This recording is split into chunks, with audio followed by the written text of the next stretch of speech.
di Biduri Bulan Tarot Channel. Di readingan kali ini aku bakalan reading tentang siapakah yang akan datang padamu ya di bulan Mei 2026 ya untuk zodiak Sagittarius. Buat para Sagi, mari kita cek siapa sih yang berpotensi hadir sama kamu, orang lama ataukah orang baru gitu ya. Oke, di bulan Mei ini. Kalau gitu langsung aja buat para Sagi, coba kita fokuskan dulu untuk tarik energi yang kamu di sini Sagittarius.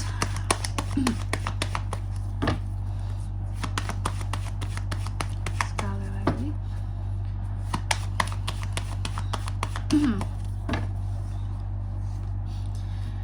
Oke, oh ya teman-teman, dan untuk kalian juga yang mungkin mau personal reading ya sama aku juga bisa banget, silahkan saja hubungi nomor WhatsApp yang ada di kolom deskripsi. Jadi kalau lagi ada masalah itu jangan galau-galau sendiri ya.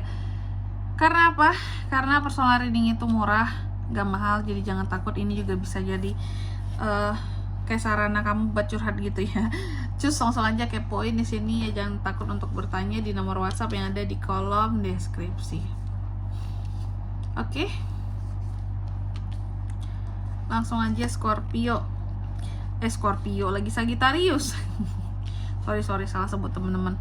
Orang baru, orang lama nih Sagi. Mari kita cek energi utamanya dulu ya. Di kartu yang pertama, energi utama seseorang yang akan datang kepada Sagi ini, aku lihat sih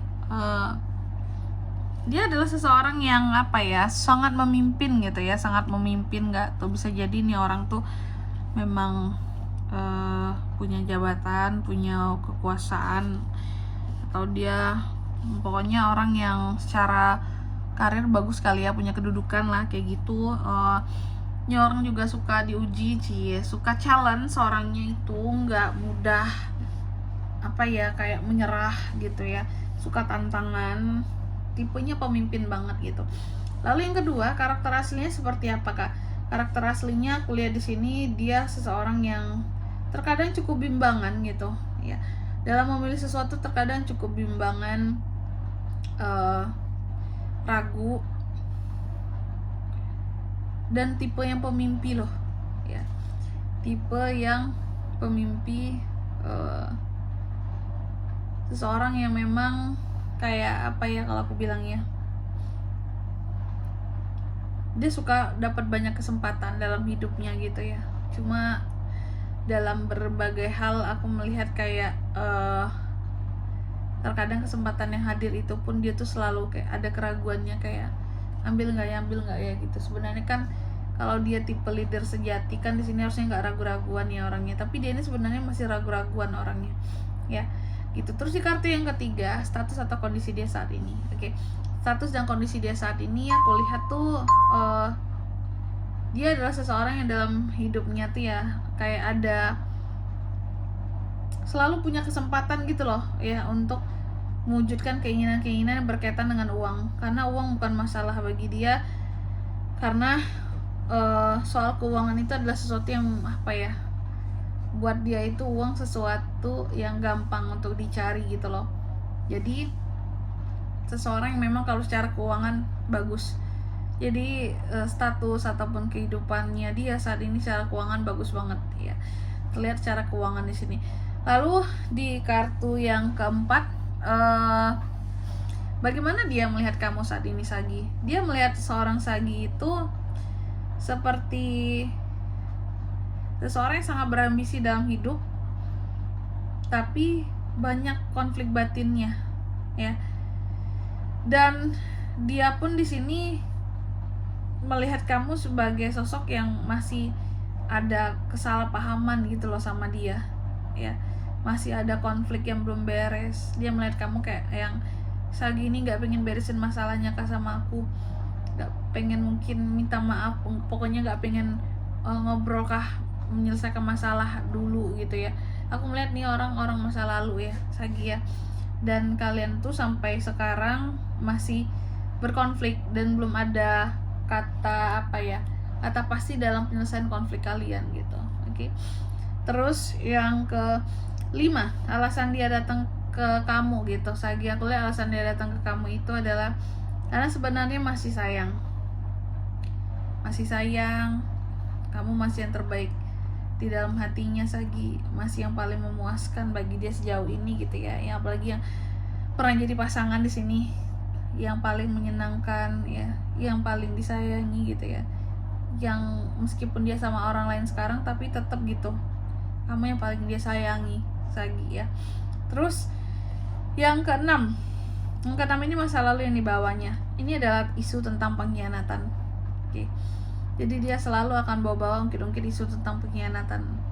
Apakah yang dilakukan oleh kamu atau mungkin yang dilakukan oleh dia ya. Karena kan bisa terbolak-balik, bisa vice versa energinya di sini. Kalau dia di sini, tapi kayaknya ya bisa jadi ada konflik, kesalahpahaman, mungkin dia akan minta maaf sama kamu ya.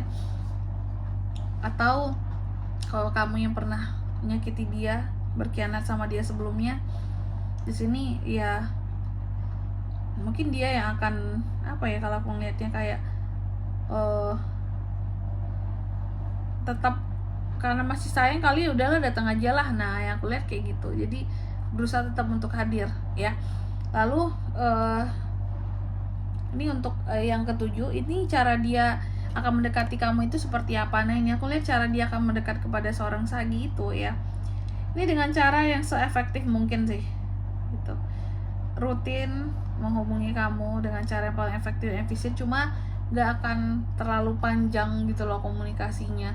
Apakah hanya telepon doang? Cara yang paling efektif untuk menghubungi, untuk berkomunikasi, mungkin menghubungi langsung ya, atau bisa jadi ngajak ketemuan atau telepon secara langsung atau chat to the point gitu, tapi nggak akan panjang obrolan kalian ya, tapi rutin gitu, tanya kabar apa, tapi yang penting-penting aja kayak kamu gimana, sehat-sehat, udah gitu, berhenti sampai di sana aja. Nanti besok hubungi lagi, kamu lagi di mana, saya lagi di sini, udah selesai, stop, besok hubungi lagi gitu. Jadi rutin, cuma nggak lama komunikasi kalian yang rutin itu ya, bukan yang berkesinambungan. Terus di kartu yang ke-8 ya, yang ke-8 di sini tantangan di antara kalian itu apa Sagi? Aku lihat di sini kalau soal tantangan ya, ada hal-hal yang sebenarnya terkait dengan perpindahan gak tuh? Aku melihat ada hal-hal yang akan bikin kamu ataupun dia menjadi excited gitu ya. Nah, soal tantangan di sini aku melihat sebenarnya tantangan di antara kalian itu adalah tentang perubahan malahan di sini ya. Tantangannya adalah siapa yang paling cepat berubah, siapa yang paling mampu untuk melakukan pergerakan terlebih dahulu gitu. Karena sebenarnya di antara kalian berdua ini masih sama-sama, dia tuh ragu-raguan orangnya. Sagi juga di sini bisa jadi kamu yang merasa terkhianati, jadi males gitu kan ya. Sehingga yang menjadi tantangan adalah seberapa cepat untuk membuka komunikasi gitu. Semakin cepat semakin baik ya, masalah-masalah bisa diselesaikan. Ini kan konflik lama tuh masih ada, kesalahpahaman tuh masih jalan banget gitu ya. Terus di kartu yang ke-9, potensi hubungan ini seperti apa? Aku melihat di sini adanya potensi hubungan ini untuk menjadi hubungan yang bisa kembali aman di antara kalian berdua. Artinya kalian itu kayak akan berdamai ya. Yang aku lihat seperti itu. Ada damai mendamaikan di sini. Saling mendamaikan ya. Akan saling kayak mengamankan, yang penting kita berbaikan. Nah gitu. Terus di kartu yang ke-10, pesannya di sini buat Sagi, apakah pesan buat Sagi? Jadilah seseorang yang lebih baik secara komunikasi, lebih jujur dalam mengutarakan perasaanmu, biar tidak ada lagi kesalahpahaman yang terjadi di antara kalian, seperti itu. Oke. Dan di sini kalau untuk zodiaknya kan bisa terkoneksi dengan Sagi untuk ini semua. Atau nih orang ini zodiaknya apa Kak? Ya. Energi paling kuat itu ada Aries, Taurus, Virgo, Capricorn, Cancer, Pisces, Scorpio, Gemini, Libra dan Aquarius. Itu aja sih. Oke. Baik, mungkin sampai di sini dulu ya buat readingan kali ini ya. Semoga resonate ya. Jika tidak resonate berarti bacaan ini bukan untuk kamu, dan semoga bermanfaat tentunya. Dan sampai jumpa di video-video selanjutnya. Bye bye Sagittarius.